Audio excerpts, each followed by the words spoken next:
নমস্কার। আপনারা অনেকেই জানেন ২০২৬-২৭ ফাইন্যান্সিয়াল ইয়ারের ইডব্লিউএস এর ফর্ম ফিল আপ শুরু হয়ে গেছে। এই ভিডিওতে আমরা ইডব্লিউএস সার্টিফিকেটের জন্য কিভাবে অনলাইনে আবেদন করবেন তার সম্পূর্ণ পদ্ধতি দেখে নেব। আমাদের চ্যানেলে নতুন হয়ে থাকলে চ্যানেলটি সাবস্ক্রাইব করে নোটিফিকেশন অন করে রাখবেন, যাতে আগামী আপডেটগুলো আপনাদের কাছে সবার আগে পৌঁছে যায়। ইডব্লিউএস অ্যাপ্লাই করার জন্য আপনাকে সবার প্রথমে কাস্ট সার্টিফিকেটের ওয়েবসাইটে চলে আসতে হবে। এই ওয়েবসাইটের লিঙ্ক আমরা ভিডিও ডেসক্রিপশনে দিয়ে দেবো। এখানে আসার পর আপনাকে এই ইডব্লিউএস অপশানে গিয়ে অ্যাপ্লাই ফর ইডব্লিউএসে ক্লিক করতে হবে।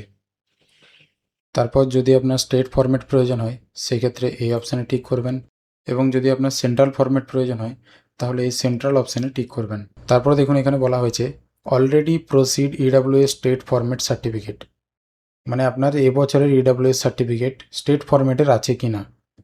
যদি আপনার স্টেট ফরম্যাটের থেকে থাকে তাহলে এখানে ইয়েস করে ইডব্লিউএস স্টেট ফরম্যাটের সার্টিফিকেট নাম্বার এবং সার্টিফিকেট ইস্যু ডেট এখান থেকে চুজ করতে হবে। এখানে আপনাকে বলে দিই, যদি আপনার এই বছরের ইডব্লিউএস স্টেট ফরম্যাট থেকে থাকে তবেই এখানে ইয়েস করবেন, নাহলে এখানে নো করবেন। এরপর দেখুন আপনার state by default West Bengal থাকবে।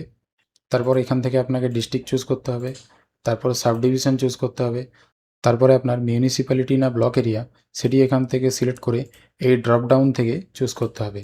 তারপর এখান থেকে আপনার পঞ্চায়েত চুজ করে নেবেন। তারপরে দেখুন আপনি কোন কাস্টের জন্য ইডব্লিউএস অ্যাপ্লাই করছেন সেটি এখান থেকে চুজ করতে হবে। আগে এখানে ওবিসির অপশন ছিল, কিন্তু এখন ওবিসির অপশন তুলে দেওয়া হয়েছে। এখান থেকে আপনি আপনার সাবকাস্ট চুজ করবেন, তারপর এখানে আপনার নাম বসিয়ে দেবেন, এখান থেকে আপনার বাবার নাম বসিয়ে দেবেন, এখানে আপনার মোবাইল নাম্বার বসিয়ে দেবেন এবং এখানে আপনার ইমেল আইডিটি লিখে দেবেন। তারপর দেখুন এখানে আপনি চাইলে আধার নাম্বার দিতে পারেন, অথবা এখানে আপনার রেশন কার্ডের ক্যাটাগরি চুজ করে রেশন কার্ডের নাম্বার দিতে পারেন। তারপর এখানে আপনার ডেট অফ বার্থ চুজ করবেন। বাই ডিফল্ট এখান থেকে place of birth West Bengal থাকবে, আপনার হিসাবে যেটি হবে সেটি আপনি এখান থেকে চুজ করে নেবেন। তারপর এখান থেকে আপনার ডিস্ট্রিক্ট চুজ করবেন, তারপর এখান থেকে পুলিশ স্টেশন চুজ করবেন, তারপর এখান থেকে আপনার গ্রামের নাম লিখে দেবেন। তারপর এখানে নেক্সট অপশানে ক্লিক করবেন। এখানে দেখুন বলা হয়েছে present address for last 6 month. এখান থেকে দেখুন আপনার গার্জেনের নাম লিখে দিতে হবে, তারপর আপনাকে আপনার পুলিশ স্টেশন চুজ করতে হবে, তারপর আপনার গ্রাম পঞ্চায়েত কি সেটি এখান থেকে লিখে দিতে হবে, তারপর আপনার গ্রাম এখানে লিখতে হবে, তারপর আপনার পোস্ট অফিস এখানে লিখে দেবেন, এখানে আপনার পিনকোডটি লিখে দেবেন। এরপর দেখুন যদি আপনার প্রেজেন্ট অ্যাড্রেস এবং পার্মানেন্ট অ্যাড্রেস একই হয়ে থাকে তাহলে এই ইয়েসে ক্লিক করবেন, তাহলে আপনাকে এই ঘরটি দ্বিতীয়বার আলাদা করে ফিল আপ করতে হবে না। যদি আপনার ক্ষেত্রে দুটি আলাদা হয়ে থাকে তাহলে এখানে নোতে ক্লিক করে আপনার পার্মানেন্ট অ্যাড্রেসটি এখানে বসিয়ে দেবেন। তারপর এখানে নেক্সটে ক্লিক করবেন। এখানে আপনার রিলিজিয়ন চুজ করবেন, তারপর আপনার জেন্ডার এখান থেকে চুজ করবেন। তারপরে দেখুন এখানে বলা হয়েছে ডিটেলস অফ 2 লোকাল রেফারেন্স। এখানে আপনার গ্রামের যে কোনো দুজনের নাম এবং ঠিকানা লিখতে হবে। তবে বলে দিই, আপনি যে দুজনকার নাম এখানে লিখবেন সেই দুজনকার আধার কার্ড, ভোটার কার্ড এবং যে রেফারেন্স 1 2 ফ্রম হয় তাদেরকে কিন্তু ওখানে সিগনেচার করাতে হবে। তো এখানে প্রথম রেফারেন্সের নাম লিখবেন এবং এখানে তার অ্যাড্রেস লিখে দেবেন। তারপর এখানে দ্বিতীয় রেফারেন্সের নাম লিখে তার অ্যাড্রেস এখানে লিখে দেবেন। তারপর এখানে নেক্সটে ক্লিক করবেন। এরপর এখানে আপনাকে 100 কেবির মধ্যে একটি ফটো আপলোড করতে হবে। তারপর দেখুন এখানে বলা হয়েছে ইনকাম ট্যাক্স রিটার্ন। যদি আপনি ইনকাম ট্যাক্স ফাইল করে থাকেন সেই ক্ষেত্রে ইয়েসে ক্লিক করবেন, নাহলে এখানে নোতে ক্লিক করবেন।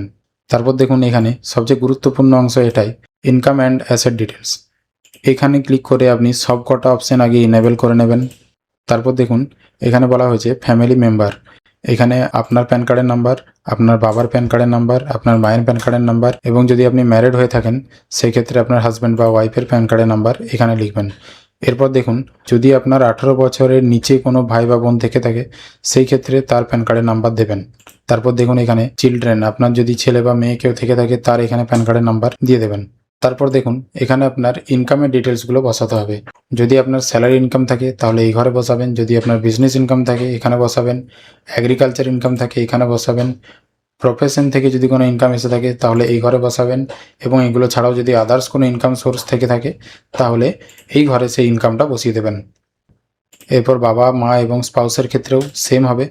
যেমন দেখুন আমি এখানে আমার বিজনেস ইনকাম 1,20,000 বসিয়েছি এবং বাবার এগ্রিকালচার ইনকাম 60,000 বসিয়েছি এবং আমার মায়ের ইনকাম লক্ষ্মীর ভাণ্ডারের জন্য 12,000 এখানে আদার্স সোর্সে বসিয়েছি। বাকি ঘরগুলি ফাঁকা রেখেছি। তো এখানে শুধুমাত্র আপনার বার্ষিক ইনকামগুলি বসিয়ে দেবেন এবং বাকি ঘরগুলিতে 0 লেখার প্রয়োজন নেই। এখানে আপনার এগ্রিকালচার ল্যান্ডের ডিটেলস এখানে বসাতে হবে। তো যদি আপনার নামে কোনো চাষযোগ্য জমি থেকে থাকে তার পরিমাণ এখানে লিখবেন এবং তার লোকেশনটি এখানে বসিয়ে দেবেন।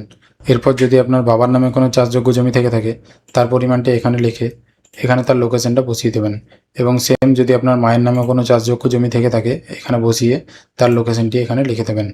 আমার ক্ষেত্রে শুধুমাত্র বাবার নামে চাষযোগ্য জমি আছে, তাই আমি এখানে জমির পরিমাণ 1 একর এখানে লিখে দেবো। এখানে দেখুন বলা হয়েছে একরে দিতে হবে, তো এখানে 1 একরে আমি লিখে দেবো এবং লোকেশনটা এখানে লিখে দিতে হবে। এখানে দেখুন বলা হয়েছে রেসিডেন্সিয়াল ফ্ল্যাট, এখানে আপনাকে স্কোয়ার ফিটের পরিমাণটি লিখতে হবে। এখানে 1000 স্কোয়ার ফিটের বেশি যদি আপনার বাস্তু থাকে তাহলে আপনি কিন্তু ইডাব্লিউএস এর জন্য এলিজিবল হবেন না। এখানে শুধুমাত্র আপনার বাড়ির যে ছাদ রয়েছে তার যে টোটাল পরিমাণ সেটি এখানে স্কোয়ার ফিটে বসাতে হবে। আমার ক্ষেত্রে 600 স্কোয়ার ফিট, তাই আমি এখানে 600 লিখে দিলাম এবং এখানে বাড়ির লোকেশনটি বসিয়ে দিতে হবে। তারপর দেখুন এখানে বলা হয়েছে residential plot in municipality area. যদি আপনাদের বাড়ি মিউনিসিপ্যালিটি এরিয়ায় হয়ে থাকে তাহলে এই অংশটি ফিল আপ করবেন, না হলে আপনি পরের অপশানে চলে যাবেন।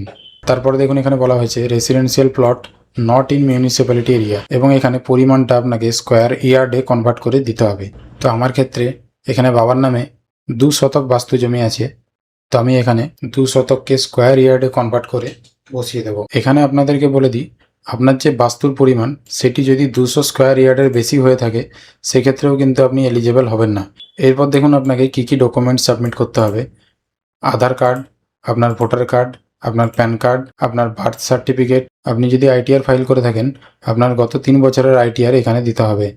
এরপর দেখুন আপনাকে ভিডিও ইনকাম সার্টিফিকেট দিতে হবে, তারপর রেসিডেন্সিয়াল সার্টিফিকেট দিতে হবে, তারপর আপনার বাস্তু এবং চাষ জমির যে রেকর্ড রয়েছে সেটি এখান থেকে দিতে হবে, তারপর আপনার সাবকাস্টের একটি সার্টিফিকেট পঞ্চায়েত থেকে তুলে সেটি এখানে আপনাকে অ্যাটাচ করতে হবে। এখানে আপনাকে যে সেলফ ডিক্লারেশন রয়েছে অ্যানেক্সার বি সেই ফর্মটি এখানে দিতে হবে। তো এই অপশানগুলি এখান থেকে টিক করে সাবমিট অপশানে ক্লিক করতে হবে। সাবমিটে ক্লিক করার পর এখান থেকে আপনি আপনার অ্যাপ্লিকেশন নাম্বারটি দেখতে পাবেন। তারপর আপনাকে এই 3টি ফাইল প্রিন্ট করে পর নিয়ারেস্ট ব্লক অফিসে জমা করতে হবে। তো এভাবেই আপনি খুব সহজেই ইডাব্লিউএস এর জন্য অনলাইনে আবেদন করতে পারবেন। এরপর অফলাইনে জমা করার জন্য এর সাথে আর কী কী ডকুমেন্টস লাগে তা নিয়ে আমরা পরের ভিডিওতে আলোচনা করব। ভিডিওটি ইনফরমেটিভ লেগে থাকলে অবশ্যই লাইক করবেন এবং যারা ইডাব্লিউএস করতে চায় তাদের সাথে ভিডিওটি অবশ্যই শেয়ার করবেন। ধন্যবাদ।